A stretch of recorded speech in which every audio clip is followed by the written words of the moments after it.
Greetings, everyone.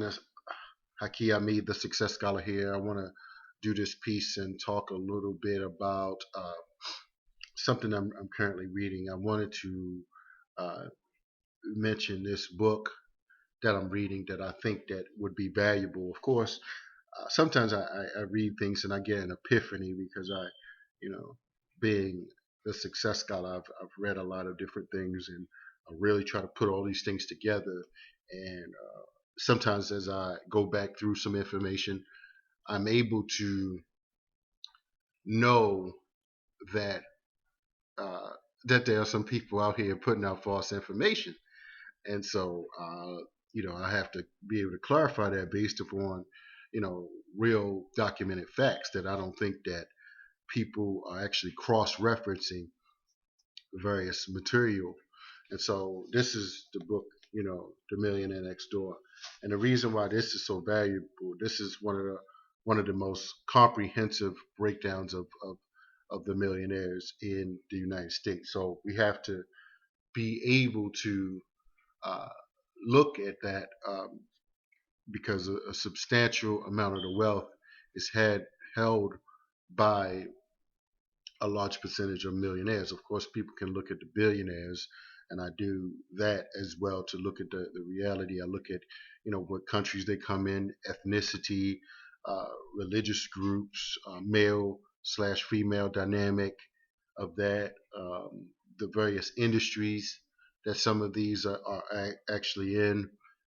But let me just read something here, and it says, "Who are the affluent?" By now, you can predict the answer. Most of the affluent in America are business owners, including many self-employed professionals. 20% of the affluent households are headed by retirees. Of the remaining 20%, more than two-thirds are headed by self-employed business owners in America. All right. In America, fewer than one in five households, or about 18%, is headed by a self-employed business owner professional. But these self-employed people are four times more likely to be millionaires than those who work for others. So, key point that I got from that is that you have to work for yourself. Bottom line, or what I would say, um, individuals have to be an entrepreneur. Now, let me just mention some other things. For instance, in Maryland, I believe the median income is about $50,000. And for instance, in Baltimore, the median income is about $30,000. So, if I'm not mistaken, I know Prince George's County is about 59 or somewhere $1,000. It's way up there. So, comparative, some places actually have the median income, and maybe I should get those facts. I'm sorry, but I just want to give the example, but I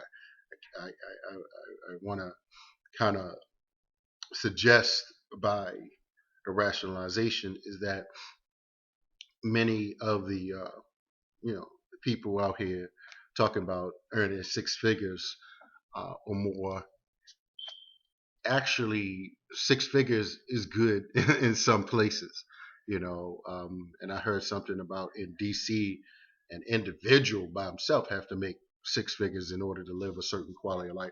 So bottom line is that you have to own your own business in order to become empowered and become uh, affluent. And so this is where individuals have to focus their study. Now, in business, you need both customers, uh, you need your clients, or you need a product.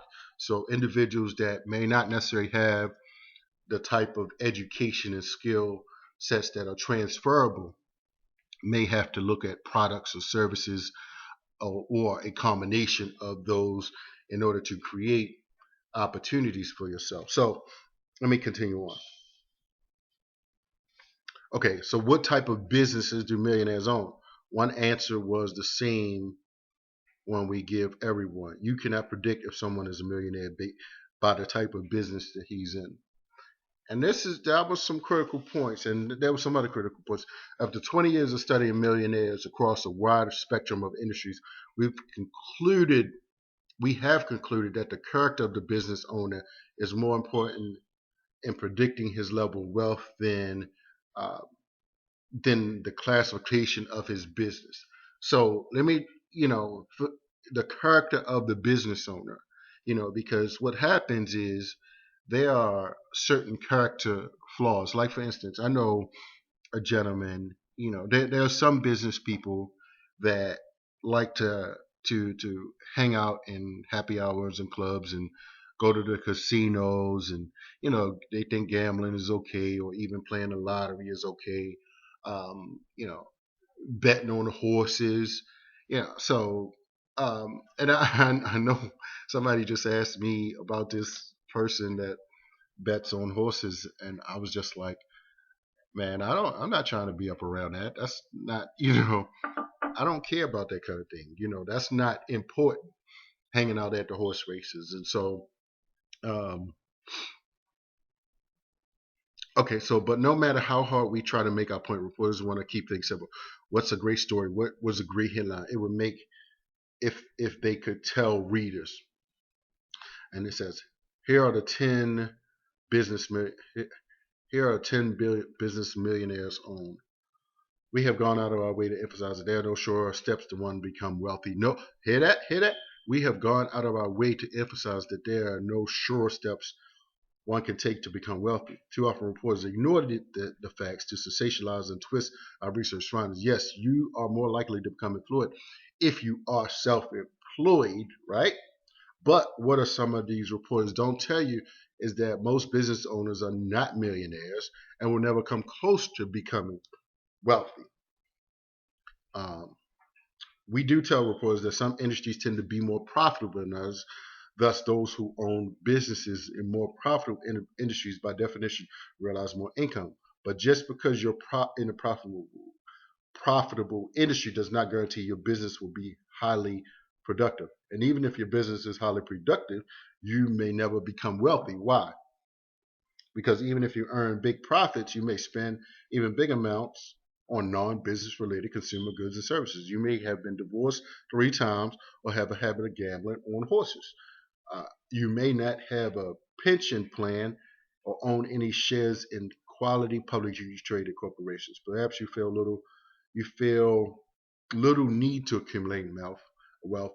Money in your mind may be the most easily renewable source. If you think it is, you will be a spender and never an investor.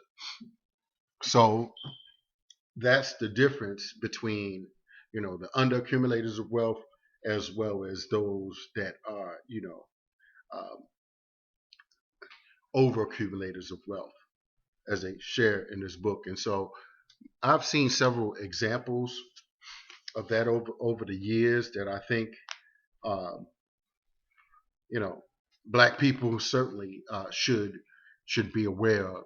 For instance, in the network marketing industry, um, I've taken a very critical account of how many people said that they've earned 6 figures. Like, for instance, at one particular time in a company that I was very connected to, and I'm still fairly connected, but I just had to really assess both the uh, the uh, the progress that's being made, and not just me, but others. So for years I've seen people leaving their jobs. I've seen people actually do all kind of things, and uh, be in one company, leave one company, but it just seems like they still, are just stagnant, and I'm just like, what's going on? And like one guy, he was a driver for a truck. I'm sorry, some company in Prince George's County, MTA. He left his job after 15 years, and I'm just like, wow, did he really, really, really seriously have what it takes, like a pension and, you know, his good health, assets coming in from other sources. to really say that he was going to, going to leave his job, you know, and let's be real. And this is what I also saw was sometimes there were only like three people that were actually making six figures out of maybe about 100, and that's a statistic I've heard mentioned, over and over. But this was in the African American community, for instance. But